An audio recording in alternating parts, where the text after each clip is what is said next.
దేవుడు మీరు చేసే ప్రార్థనలు వింటారు, మీరు అనుకునే ప్రతిదీ కూడా దేవుడు ఇస్తాడు అని చెప్తా ఉన్నాడు. అక్కడ రాయబడింది, మీ యొక్క పత్రిక అంతా చదవండి. దేవుని ప్రేమను చూపించడం ఎట్లాగో అని ఉంటుంది. ఎంత గొప్ప మరి మనస్సు యేసుక్రీస్తుకు ఉంది కదా. మనము ఆయన యొక్క పిల్లలుగా, ఆయన కుమార్తెలుగా, ఆయన కుమారులుగా, ఆయనను ఫాలో చేసే ఫాలోవర్స్ని క్రిస్టియన్స్ అంటారు కదా. మరి మనం ఎట్లా ఉన్నాం ఈరోజు ఈ యొక్క సమయంలో? అయితే యేసుక్రీస్తు కూడా మరి ఆయన తగ్గించుకున్నాడంట, తండ్రికి విధేయుడై. ఈరోజు మనం యేసుక్రీస్తుకు విధేయుడంటే మనం దేవుడు కూడా మన తల్లిదండ్రులకు విధేయులు అవ్వాలి, పెద్దలకు విధేయులు అవ్వాలి. యేసుక్రీస్తు అంట ఈ యొక్క హ్యూమిలిటీ ఎక్కడి నుంచి నేర్చుకున్నాడు తెలుసా? ఈ ఒబీడియన్స్ ఎక్కడి నుంచి నేర్చుకున్నాడు తెలుసా? హీబ్రూస్ చాప్టర్ 5:8 మీరు చూడండి, అక్కడ ఏముంటుంది తెలుసా? He learned the humility through, he learn the obedience through suffering. భయంకరమైన మరి సఫరింగ్ ద్వారా ఆయన అంట దేవునికి లోబడ్డం ఎట్లాగో. అంటే యేసుక్రీస్తు ఈ లోకంలో ఉన్నప్పుడు అంత శ్రమపడినప్పుడు మరి మనం ఎట్లా ఉండాలి, మనం ఎట్లా జీవించాలి?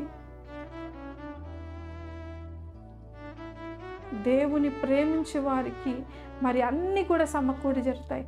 రోమన్ 8:28 చూస్తే ఆయన సంకల్పములో, అంటే మనమందరం కూడా ఆయన ప్లాన్లో ఉన్నాం. అందుకే జాన్ 3:16 ఉంటుంది కదా, దేవుడు లోకముని ఎంతో ప్రేమించాడు కాగా తన ప్రియ కుమారుని ఈ భూలోకం పంపించాడు. ఎవరైతే నమ్ముతారో వారు నశించరుగా నిత్య జీవం పొందుకుంటారంట.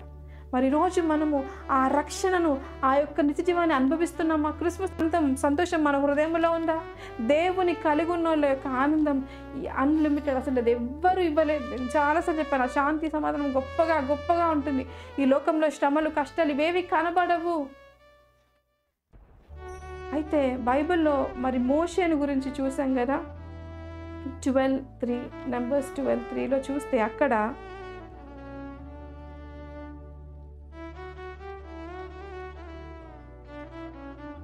ఐదో అధ్యాయము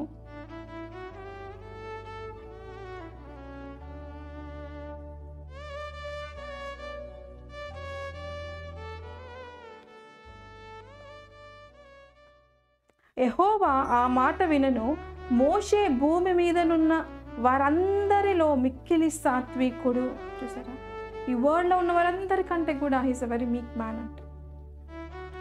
చాలా మరి తగ్గించుకొని దేవుని ప్రేమను చూడండి. ఒకసారి ఆలోచిద్దాం. మోషే క్యారెక్టర్ని మనం ముందు చూస్తే ఆయనంట మరి ఆ యొక్క ఫరో ప్యాలెస్లో వాళ్ళ కుమార్తె యొక్క కుమారుడిగా పెంచబడి, మరి అక్కడ ఇజ్రాయెల్లోనే మనం అంటుంటే ఈజిప్ట్ను చంపాడు. ఒక్క గుడ్డుతో ఒక మనిషి చనిపోయే అంత బలము, అంత కోపం, అంత రోషము కలిగిన ఆయన అంట సాత్వికుడు అయ్యాడంట. ఎప్పుడు తెలుసా?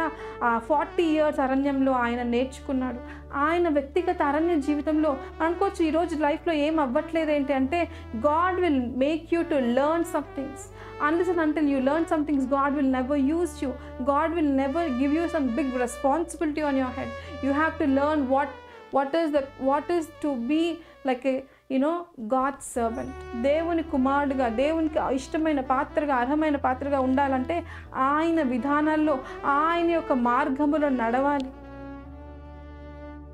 40 years ఒక్కడే ఆ యొక్క అరణ్యంలో పిచ్చివాడిలా లేడండి. మంచి కుటుంబం అన్నీ వచ్చాయి, కానీ ఆయనకి ఏదో మిస్సింగ్ లైఫ్లో.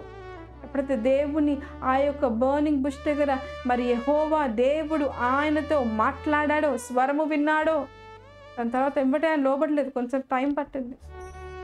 దాని తర్వాత దేవుడు గొప్పగా ఒక ఒక చాలా కోపిష్టి, తొందరపాటు కలిగిన వ్యక్తి సాత్వికుడుగా మార్చబడి. ఇదంతా కారణం ఏంటంటే దేవుని యొక్క ప్రేమ ఏంటో, దేవుని యొక్క కృప ఏంటో, తన ప్రజలపై దేవునికి ఎంత గొప్ప మమకారము ఈరోజు ఈ లోకంలో అటువంటి క్యారెక్టర్స్ ఇప్పుడు కనబడట్లేవు. అటువంటి స్వభావం కలిగిన మనుషులు తక్కువవుతున్నారు. కానీ దేవుడు నిన్ను నన్ను సాత్వికులుగా, జెంటల్ పీపుల్గా ఉండాలని దేవుడు ఆశిస్తూ ఉన్నాడు. మృదువుగా మన మాటలు, మన చూపులు, మన ఆలోచనలు, మన ప్రవర్తన అంతా కూడా జెంటల్గా ఉండాలని దేవుడు, సాఫ్ట్ కైండ్ హార్టెడ్నెస్ గాడ్కి చాలా ఇష్టం. ఎందుకంటే ఆయన కూడా కరుణా సంపన్నుడై ఉన్నాడు. ఆయన గొప్ప కృప చూపించే దేవుడై ఉన్నాడు కదా. ఆ క్యారెక్టర్స్ అన్నీ కూడా మనలో ఉండాలని దేవుడు ఆశిస్తూ ఉన్నాడు.